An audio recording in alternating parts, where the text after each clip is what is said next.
मित्रों, ये latest UPSC prelim में पॉलिटी का एक सवाल आया आर्टिकल 13 पर और कुछ विवाद चल रहा है और कुछ विद्यार्थी मुझे ट्विटर पे भी टैग करके बोल रहे हैं कि ये ऑफिशियल आंसर की गलत है, तुम इस पर कुछ बोल क्यों नहीं रहे हो।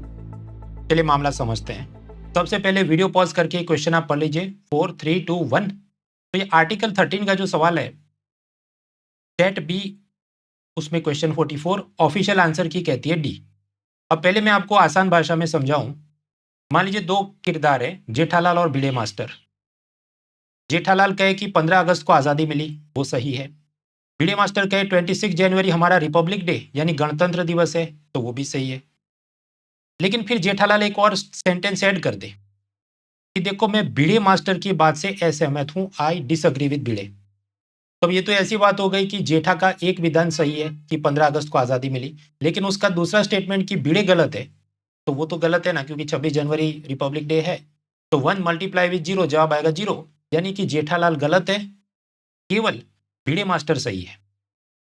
अब ये पूरा मैटर क्या है, असल आर्टिकल 13 का जो प्रश्न था, हम अनअकैडमी के polity educator doctor Siddharth Arora sir से समझने की कोशिश करते हैं। करूंगा सर, इसमें एक आर्टिकल 13 आएगा। ओके, मैं रिक्वेस्ट करूंगा कि आप आर्टिकल 13 आप रख लीजिए और आप सर 13 सब क्लॉज ए पढ़ लीजिए please.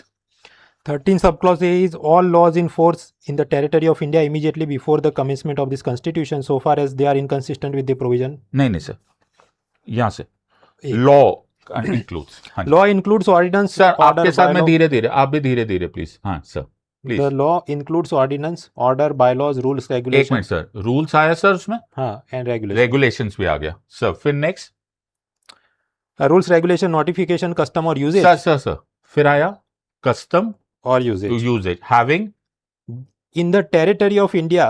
In the territory of India, The force of law. That's it.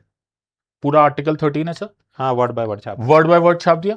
अब एक्स बोल रहा है कि सर लॉ का मतलब है rules and regulation, Mrunal sir ने अभी पढ़ दिया, एक्स सही बोल रहा है, ठीक है।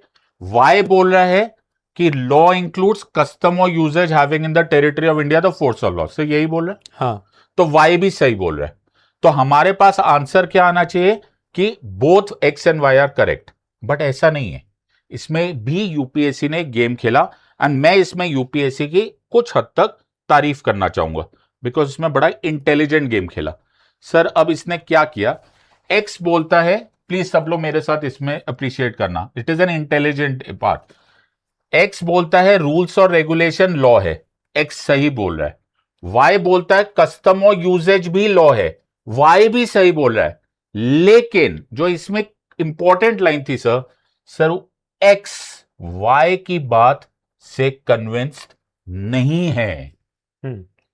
तो एक्स वाई की बात से कन्विंस नहीं, यानी कि एक्स को नहीं लगता कि कस्टम और यूजेज लॉ है। सो एक्स की जो हां वाली बात है वो ठीक है, लेकिन जहां वो कन्विंस नहीं है, वो जो ना वाली बात है वो गलत है। तो एक्चुअली सिर्फ वाई करेक्ट है। कांग्रेचुलेशंस यूपीएससी, ये क्वेश्चन इंटेलिजेंस चेक कर रहा है। सही बात। ये इंटेलिजेंस चेक करता है, क्योंकि मैं बोलता हूं ये मृणाल सर है, मृणाल सर का ये स्टेटमेंट एकदम सही है। लेकिन अगर मैं ये बात बोलता हूं कि मृणाल सर इकोनॉमिक्स नहीं पढ़ाते, तो सर वो स्टेटमेंट गलत है। तो जहां ये नॉट कन्विंस्ड है वो स्टेटमेंट गलत है। Amazing question. तो जहां 3 क्वेश्चन गलत, जहां तारीफ है, credit where credit is due there will be credit UPSC, ये क्वेश्चन माशाल्लाह सॉलिड है।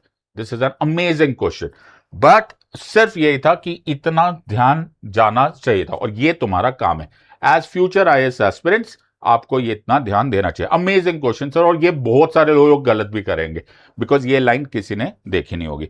हाँ, तो जैसा सिद्धार्थ सर ने बताया कि इसका जवाब है डी, और ऑफिशियल आंसर की भी बोल रही है डी। आपका जवाब गलत दिशा में गया तो इसमें दिल छोटा नहीं करना है, जीवन बोल लेना है कि सुकून से आप पढ़िए। मछली का, गोल्डफिश का अटेंशन स्पान होता है सिर्फ 9 सेकंड तक एक चीज़ पर वो ध्यान केंद्रित कर सकती है। इंसान उससे भी कम 8 सेकंड, क्योंकि ये पूरा दिन सोशल मीडिया इंस्टाग्राम वगैरह के चलते अटेंशन ही नहीं रहता। तो सच में कॉम्पिटिटिव एग्जाम की तैयारी कर रहे हो तो आप सोशल मीडिया हो सके उतना डिलीट करें। दूसरा मित्रों, ये प्रश्न केवल जनरल स्टडीज पॉलिटी का नहीं था, एक प्रकार से रीडिंग कॉम्प्रिहेंशन था जो कि टीसेट पेपर में पूछा जाता है।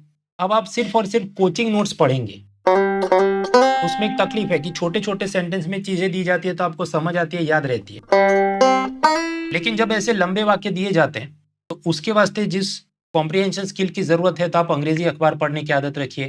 कुछ एकेडमिक बुक्स, जैसे कि मैं हमेशा रेकमेंड करता हूँ, ये एनसीईआरटी के 11-12 के पॉलिटिकल साइंस सोशियोलॉजी की किताबें आप पढ़ें, और अफोर्ड कर सकते हैं तो प्रिंटेड खरीद के पढ़ें, क्योंकि आप समझो स्क्रॉल किया तो वो पीडीएफ जल्दी जल्दी आप देख लेते हैं, आपकी वो डिसिप्लिन मेंटेन नहीं हो रही है।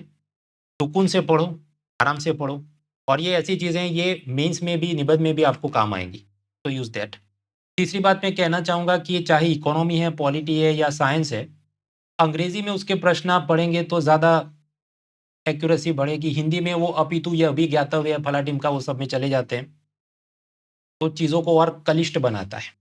बाकी अगर आप 2027 की, 28 की, 29 की तैयारी कर रहे हैं तो अनअकैडमी के बैचेस आपके लिए अवेलेबल है।